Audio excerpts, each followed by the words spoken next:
Confucian tradition began with Confucius. Already with his discussion and debate with his students, exhibited not only consensus formation but also conflict of interpretation.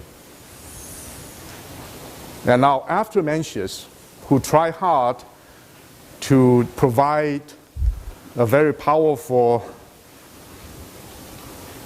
development and argument for the Confucian tradition, his position was seriously challenged by a major thinker of the 3rd century BC by the name of Xunzi, who was often compared as the Chinese Aristotle.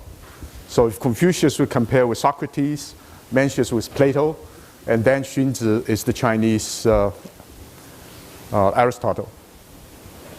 And in a curious way, his systematic way of understanding the world, his emphasis on the rational human mind reminds us very much of the Aristotelian mode of reasoning.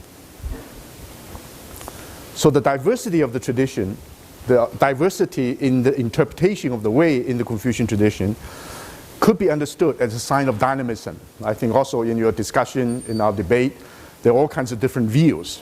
And these views open up the whole Confucian tradition not simply as a dogma, but as a forum for continuous debate, argument, dialogue concerning the human condition.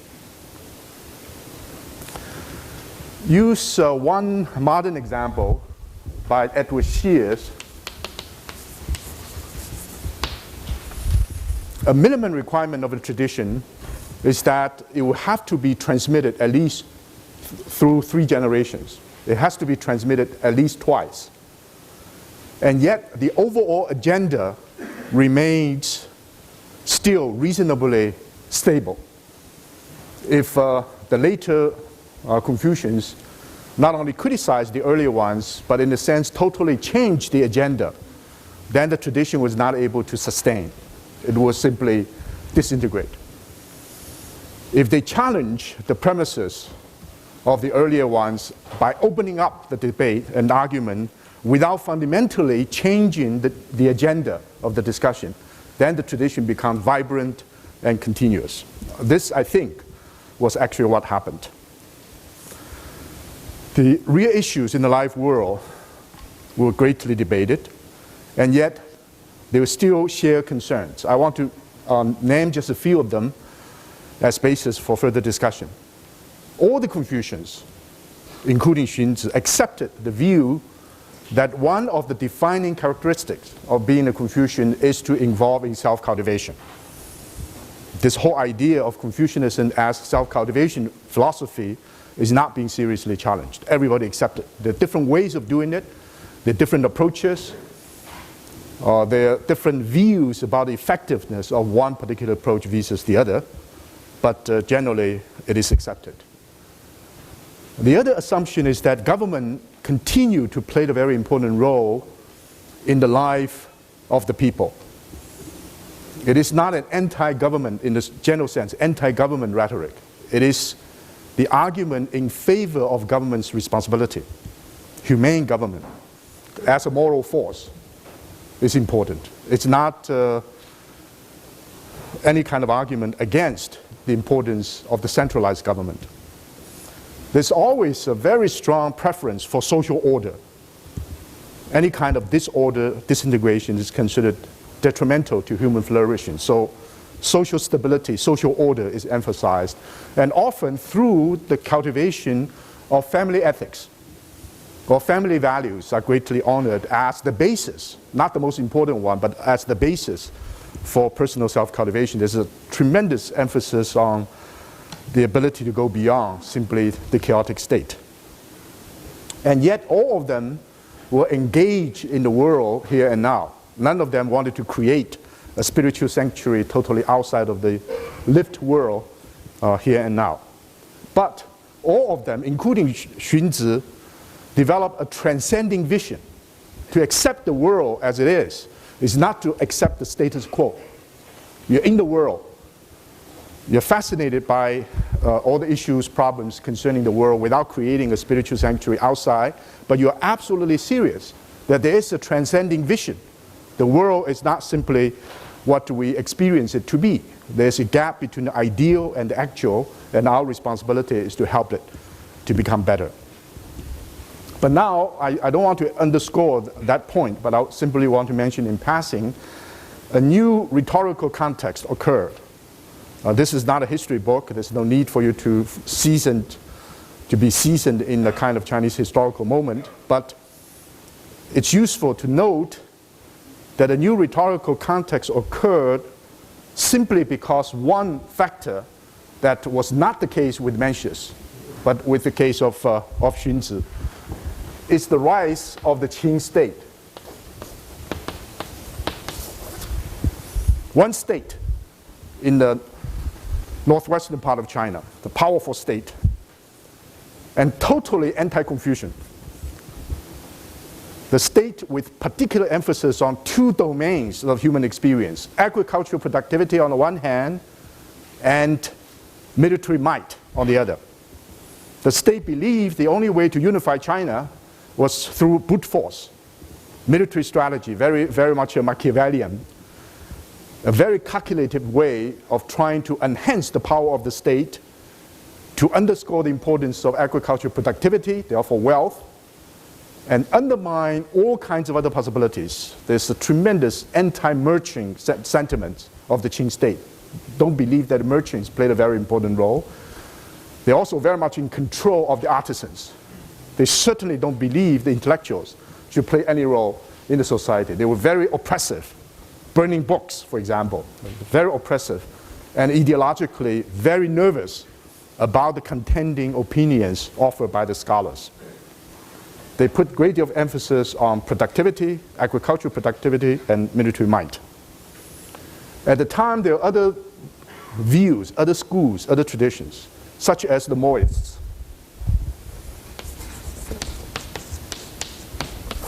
These Maoists, we could say, they're revolutionaries. They committed themselves to the task of bringing peace, especially to try to protect small states. And they preach universal love.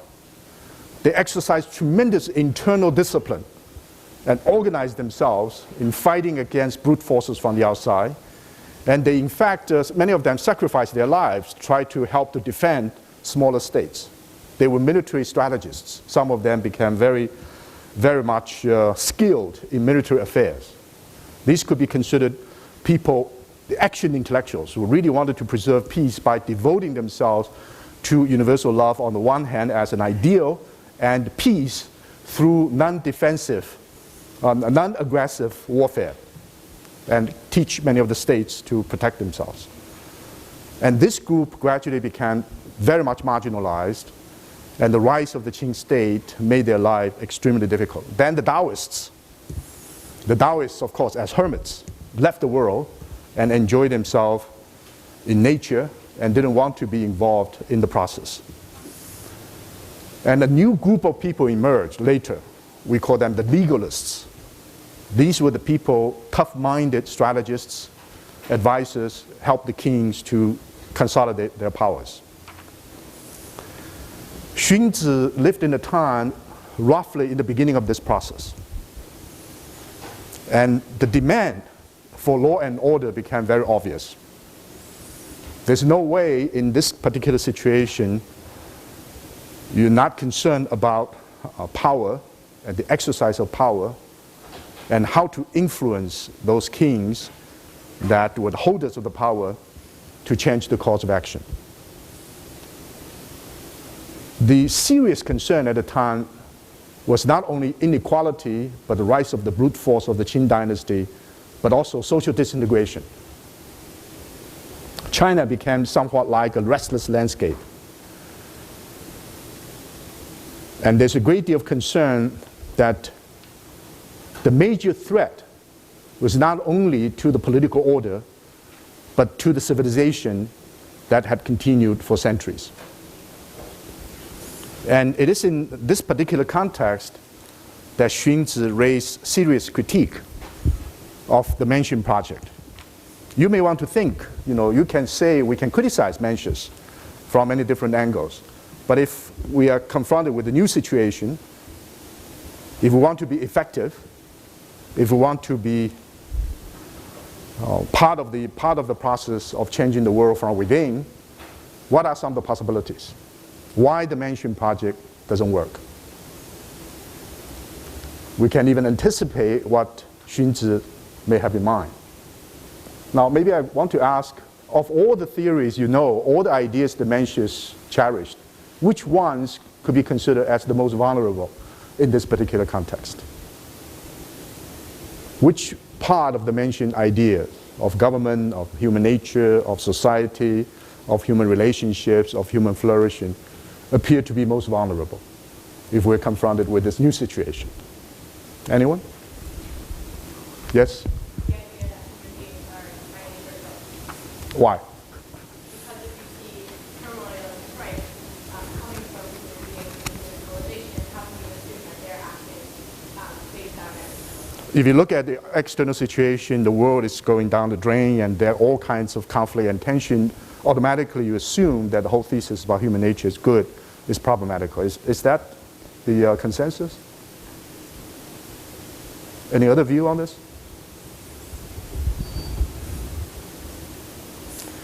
Now, this is precisely what Xunzi believed, that Mencius was a bit too idealistic, if not too naive, but too idealistic. And he wanted to reformulate his understanding of the human condition. But of course, we should reserve the right whether Xunzi really got it right in that situation. We are talking about conflict of interpretation, the different approaches. It doesn't mean that the world, because Mencius was realistic. Mencius knew the situation. So his argument about the human nature is not based upon some naive assessment that the whole world is in good shape at all. But Xunzi approached it very differently by criticizing the Mansion Project, especially the theory of human nature. He took a very empiricist and rational mode and trying to understand the human condition in terms of what we do not have. Even though he believed that everybody should be involved in self-cultivation, in the self-effort, but he didn't believe in autonomous morality. He didn't believe that human beings, through their internal, in the mobilization of internal resources, would be able to change the situation. And he didn't believe the idealistic and intuitionistic mode of the commiseration of the four sprouts of the human will help. And he began to rethink about the human condition and argues that human beings came into being through a very long process of evolution. And he first divided the whole world in terms of different degrees of not perfection, but different degrees of spirituality and intelligence. Everything is made of qi. I want to say just a few words about that. Qi, sometimes rendered just breath, the ether. Everything is made of qi. But therefore fire, water, stone, all made of vital energy, qi. Plants and trees are made of life, in addition to qi. Animals are made of not only qi, which is the vital force, life, but also you call it intelligence or consciousness. Some kind of feelings, to be sure. But only human beings human beings are capable of a sense of rightness, a sense of duty. The idea of yi, the same word that we rendered as duty or rightness in Mencius. But Xunzi looked at it a little bit differently. Now the theory of qi, just one word about that. The theory that everything is made of the vital energy, called qi, is very different from the idea of everything's made of some kind of material substance, or the building blocks are the monads or the material things. Qi is a vital energy, so it flows. Like a piece of wood is not just static. The piece of wood is also existence in process. So if you take the idea of qi, then you have to accept the notion that all things in the universe, all things, all modalities of things in the universe are interconnected. You can even say the consanguinity, they're interconnected in terms of the breath, in terms of certain kind of flow of energy. They're all interconnected. And there is organismic unity of all things. It's not only there is a continuity of all the modalities beings, there is organistic unity of all things. And nothing is static. Everything is in the process of transformation. Buildings, structures, stones, mountains, everything is in the dynamic process of transformation. This is a cosmic process. So this notion about qi is accepted by everyone. Xunzi, of course, there's no exception. Otherwise, we'd get a totally wrong view of Xunzi's position on the rights of the human. But the life force to grow of the plants are fundamentally different from the dynamic transformative power of all modalities of beings, including stones and rocks and mountains. Consciousness of animals, again, is distinctive from plants and trees. But the human quality, which based upon the vital energy, the life force, and intelligence or consciousness, is rightness. It's the idea of duty. The argument, we'll have a chance to revisit this problem of his theory of human nature, which is not a very naive argument.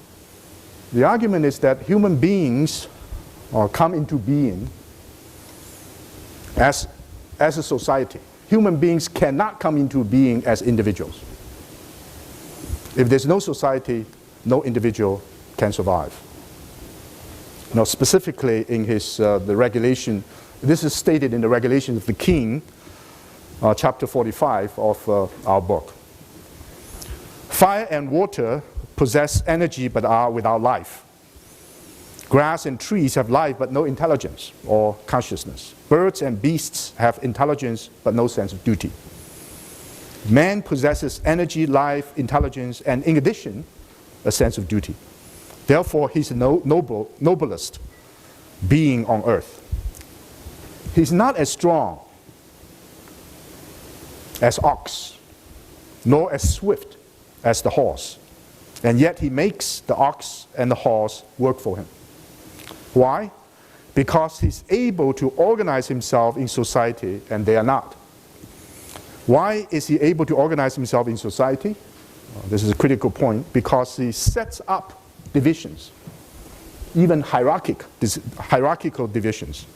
And how is he able to set up hierarchical divisions? Because he has a sense of duty. If he employs this sense of duty to set up hierarchical divisions, then there will be harmony. Where there's harmony, there will be unity. Where there's unity, there will be strength. And where there's strength, there will be the power to conquer all things. Thus, men can dwell in security in their houses and halls. The reason that men are able to harmonize their actions with the order of the seasons, utilize all things, and bring universal profit to the world is simply this. They have established hierarchical divisions and possess a sense of duty. So what Xunzi sees as distinctively human is our ability to form society. And society can only be formed with the idea of the division of labor. And the division of labor is based upon the sense, each one of us in a certain kind of niche. This is not a principle of egalitarianism. It's not necessarily a principle of despotic control, but a principle of organic division of the various kinds of things, based upon the differentiating mind. But the argument actually continues.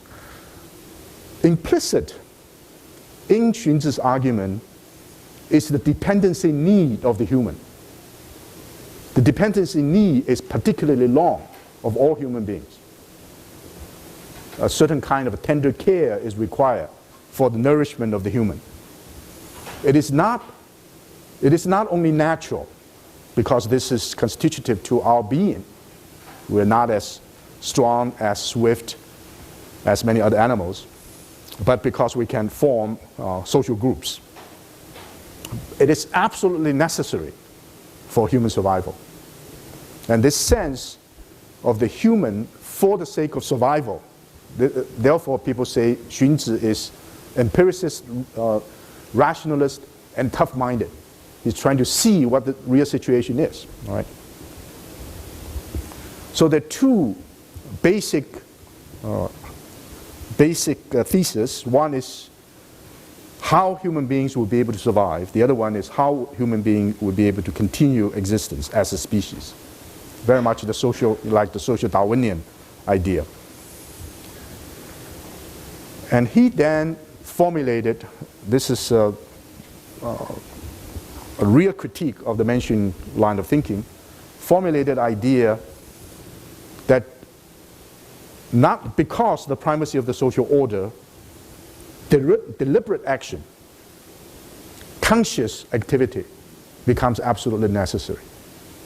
It is the ability to think in long-term perspective, in terms of organization, in terms of the development of certain kind of coherent, internal coherent structure. And he underscores the importance of this artificial human development. The terms that he will use is totally contrived. It is a careful design. It is manufactured. In our modern term, it's a discipline. Human beings comes into being through certain kind of discipline, self-imposed discipline. And the reason for this self-imposed discipline is because our human nature is unreliable. Now, he's not saying that human nature is evil, only evil in the sense that there's a certain kind of evil force in the human that disrupts society or present a threat to human survival. There's no positive evil in Xunzi. We know there's no positive evil in Mencius. Evil means inertia, means limitation, means self-deception, but there's no evil force out there, that demonic force that changed the course of action. Normally it's the human inability to do good. Now Xunzi says the reason why human nature is unreliable is because all our instinctual demands for sex, for appetite, or aggressive intention, try to express ourselves, try to be egoistic, each one of these desire has an internal mechanism to become excessive. These desires, if you allow them to express themselves, there's always excessive potential. They try to move beyond the normal pattern. And it is the internal dynamics of the human desire, the human passion, that will eventually lead to unintended negative social consequences. None of these desires originally wanted to disrupt social harmony. They're just our desire to have better food, to see beautiful color and do things. They are normal and they are acceptable. There's nothing wrong with this desire. But if they are allowed to express themselves according to the natural pattern of things in terms of the human, they will necessarily become excessive. And there's no way that any particular human being by his own will be able to simply do that, to put a check on that. And this excessive expression of any of these basic human needs, human feelings, human desires, will lead to social disharmony, will lead to conflict. If society is the reason that we survive, then social harmony is dangerous. Not only dangerous for human flourishing, it's dangerous for human survival. The deliberate action and certain acquired character to change the course of action becomes absolutely necessary. So this is view that the human condition is very different from the mentioned view. We may have a chance to debate those views. It is in this sense then he believes that authority is absolutely necessary. Authority doesn't mean certain kind of force superimposed upon the individual. Authority means ritualized power. It's not brute force, ritualized power, and a power that can be recognized.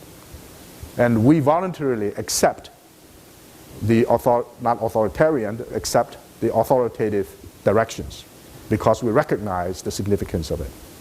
Now here again, it's important that Xunzi does not say that some human beings are so well cultivated that they have a different nature. And our nature is not good enough, but the nature of the sage may be good enough to change the world. He's saying that every person, like Mencius, shares the same nature. So the sages are critically aware of the condition. Sometimes we are not critically aware. Confucius put a great deal of emphasis on the importance of humanity, Ren, humanity. Mencius put a great deal of emphasis on the four beginnings, especially rightness, Yi. Xunzi, now if you want to characterize Xunzi's philosophy, then the idea of ritual, the idea of rights or right propriety becomes the most important part of it. It's the civilized form of the human conduct. His sense of ritual involves all kinds of mediating institutions in the society above the family and below the state. Of course, involving the family, also involving the state. But he has a very broad vision about what ritual really is. He talks about ritual in terms of all domains in the human activity. For example, all institutions concerning military affairs. You may have already encountered the whole discussion in military affairs. Military affairs in terms of how to take care of the bureaucracy and how to develop an educational system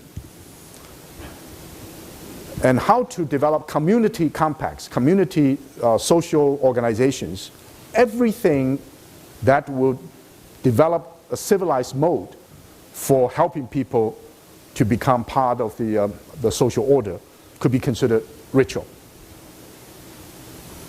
Now, in a rather elaborate way, he talks about ritual in the following sense. This is in the discussion on rites, on the rituals. Through rites, heaven and earth join in harmony. The sun and moon shine. The four seasons proceed in order. The stars and constellations march. The rivers flow, and all things flourish. Man's likes and dislikes are regulated, and their joys and hates made appropriate. Those below are obedient, those above are enlightened. All things change but do not become disordered. Only he who turns his back upon rights will be destroyed. And are they not wonderful indeed? When they are properly established and brought to the peak of perfection, no one in the world can add or detract from them. Through them, the root and branch are put in the proper order, beginning and end are justified. The most elegant forms embody all distinctions. The most penetrating insight explains all things. In the world, those who obey the dictates of ritual will achieve order. Those who turn against them will suffer disorder. Those who obey them will win safety. Those who turn against them will court danger. Those who obey them will be preserved. Those who turn against them will be lost. This is something that a petty man cannot comprehend. So this grandiose vision about ritual not only is significant in terms of social order or personal harmony of your feelings, your ideas, social order, but also it has cosmic significance. Almost through the ritual act, important for us to bear in mind the interplay between the personal, the social, the natural, and the cosmic. So the ritual form that is being developed by the human through the idea of duty is not simply humanly significant. It is even cosmologically significant. You have a view of the social order that is not simply, of course, contrived and designed, artificially manufactured by the human mind. And yet, the function of that order is not simply the preservation of social stability. But Xunzi, this vision is not at all in conflict with the mentioned idea about social order. But then Xunzi put a more emphasis on law, something that Mencius, to a certain extent Confucius, felt a little bit reluctant to underscore. Xunzi made it extremely clear that law is absolutely necessary as a preventive measure. Rules and regulations will be clearly written. They will be announced. They will be enforced. There's very little notion about the tacit dimension of, the ritual as magic power that Finger Red talks about is fully recognized by Xunzi as important. But he believes that law, especially punishment, ought to be implemented. He's also in favor of capital punishment, by the way. Punishment is used because there's almost a clear calculation that social order can be easily destroyed by the extreme minority who fail to take care of themselves, to be able in control of their passions and feelings. And that disharmonious act of the extreme minority has to be dealt with harshly, directly, even heartlessly. The notion about social order in this connection is the assumption that overwhelming majority of the people will be able to take part in the game. But extreme minority may not be able to do it. And this is a willingness on the part of Xunzi to regard them as not only a threat to social harmony or stability, but as a dehumanizing force that will have to be dealt with right away. And it is in this sense, Xunzi on the one hand talks about the broad vision about ritual as a positive force for social harmony, but also as an extremely harsh measure of punishment to deal with deviance. And he really believes that through culture, he's now already dealt with the question, again, very rational, empirical, and realistic in understanding the human situation and the primacy of the social order. And you have to really deal with the small minority who is going to disrupt the social order. And then in terms of the overall majority of the people involved, how will you be able to cultivate culture? How will you be able to develop culture? And Xunzi himself was noted for his erudition. He's a learned person. In one of the centers of learning organized by one of the kings, not the Qing king, but someone else, he was considered as the most respected, learned scholar of the time, out of the 72 honor scholars. And he's the one who developed a systematic notion about classical learning. And he underscores all 6 major classics. In fact, Xunzi was responsible for the development of all the 6 classical traditions in ancient China.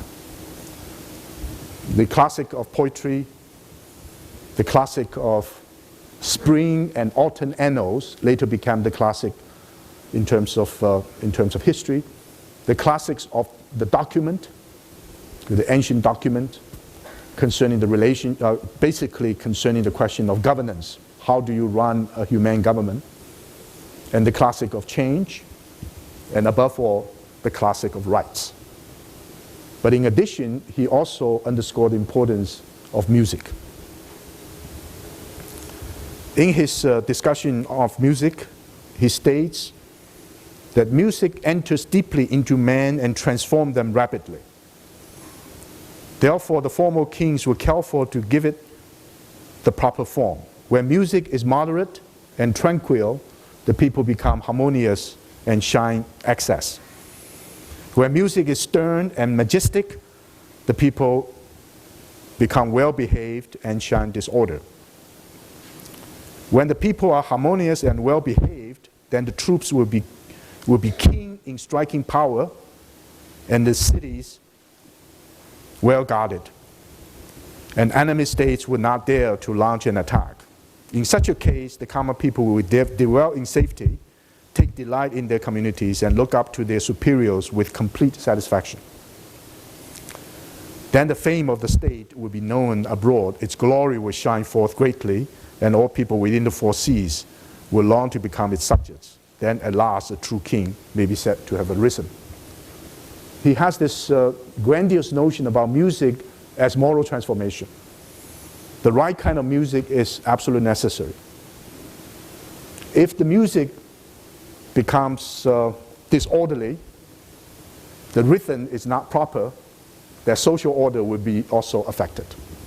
So what you have is an idea that music, poetry, historical consciousness, the art of governance, the idea of the cosmic transformation, and the idea of the rights are all integrated in the development of a very thickly textured culture based upon the classics.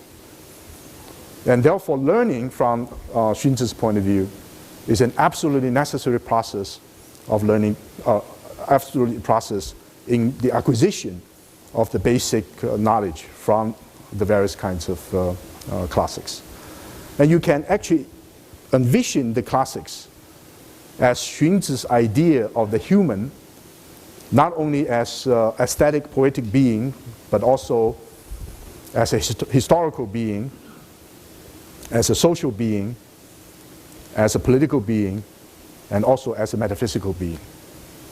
So human beings become fully realized as human beings within the culture because of the possibility of taking advantage of many dimensions of the human experience.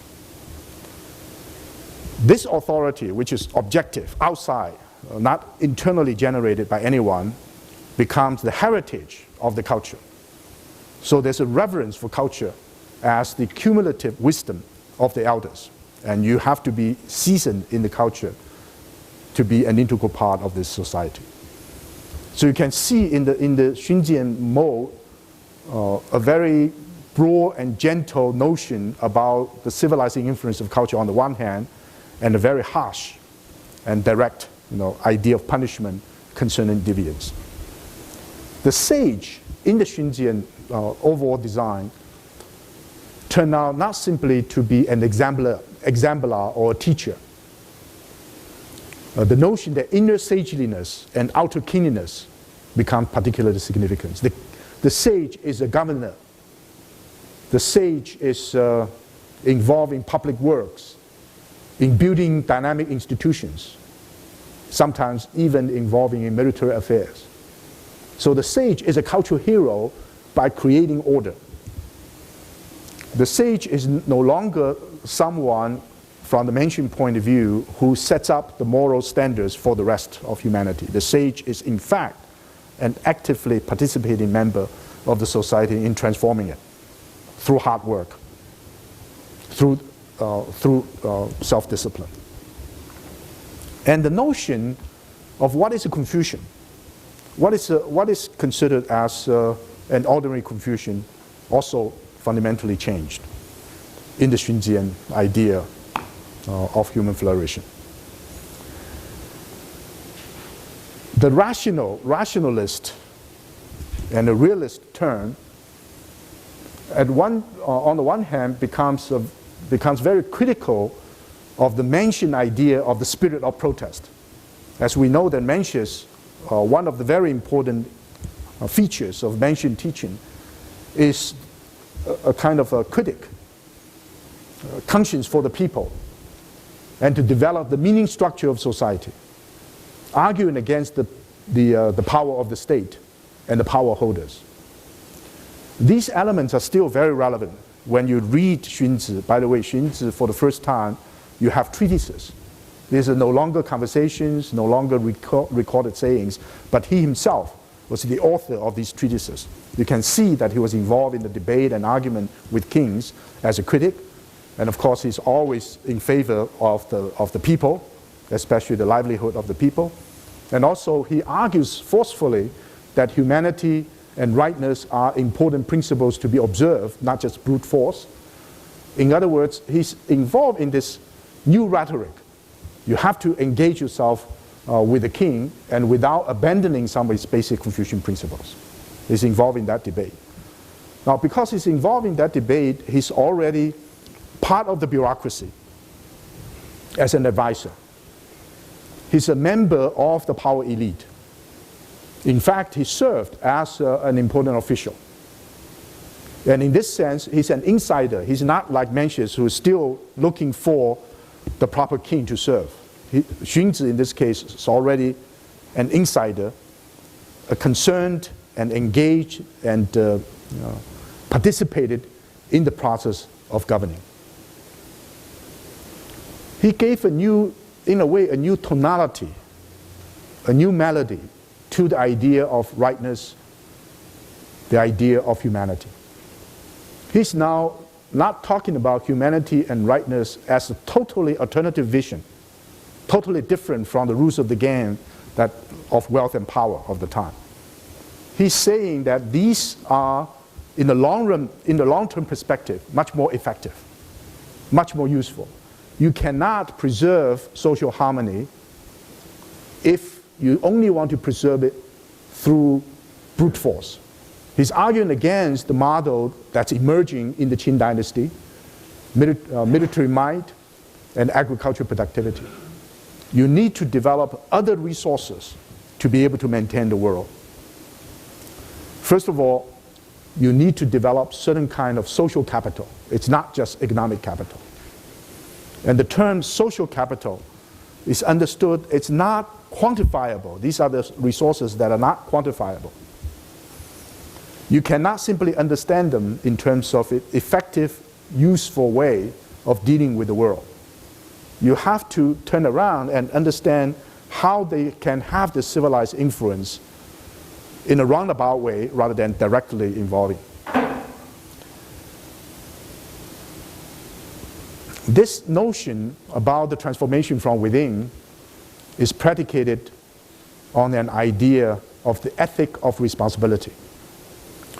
Now, Xunzi is no longer particularly interested in simply the purity of our motivation. Even if our motivation is totally pure, if the consequence is contrary to social harmony, we're still responsible.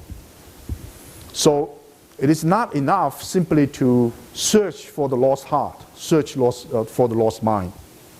The lost heart and mind with all the good beginnings will not necessarily lead to the social consequence that will enhance harmony.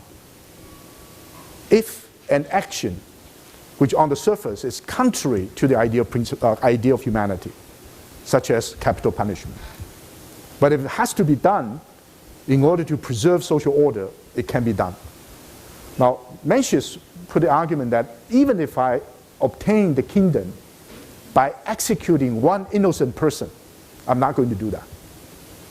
In other words, if you execute one innocent person, something fundamentally wrong with your whole idea about human social harmony. So you're not going to do that, even though you know that it may turn out to be effective. Xunzi is arguing, if you have to do it, it is out of the necessity because of the ethical responsibility, because of the service for the largest good. We have to be able to understand how this process is going to be continued. Among Xunzi's disciples, two of them became major figures in the legalist tradition. One was Han Fei.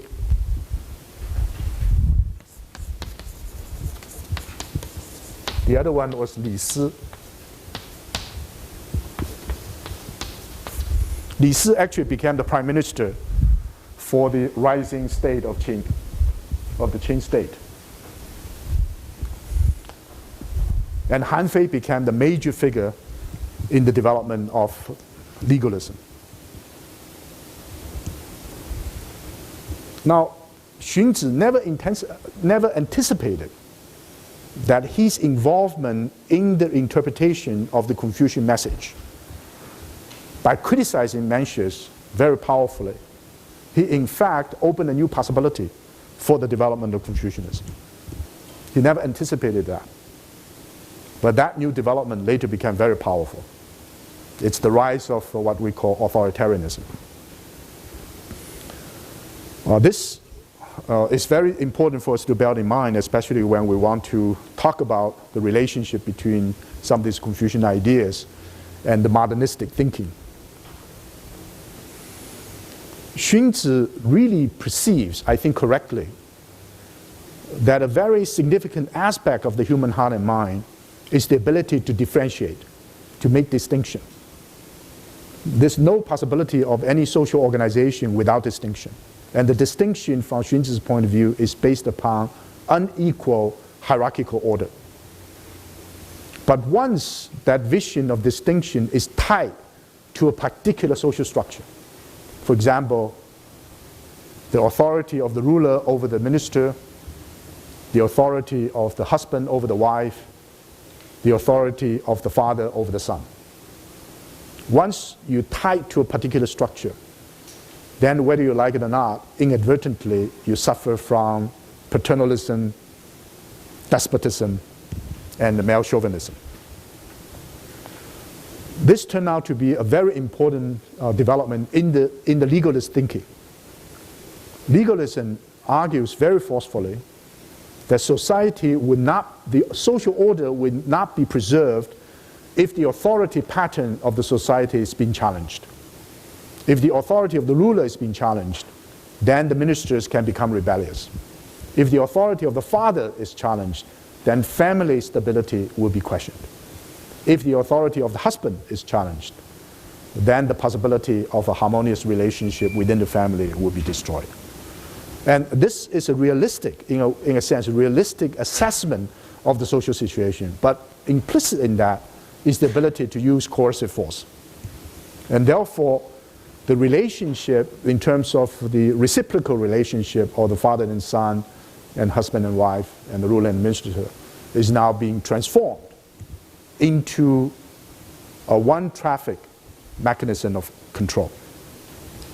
Now, many people have argued that Xunzi never intended this particular consequence to follow from his argument about human nature. And I think there's a very good argument for that particular interpretation.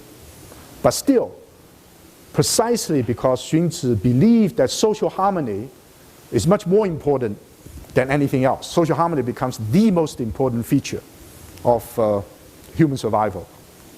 And therefore, social standards and social stability and the survival of the society becomes a precondition for the survival of the individual.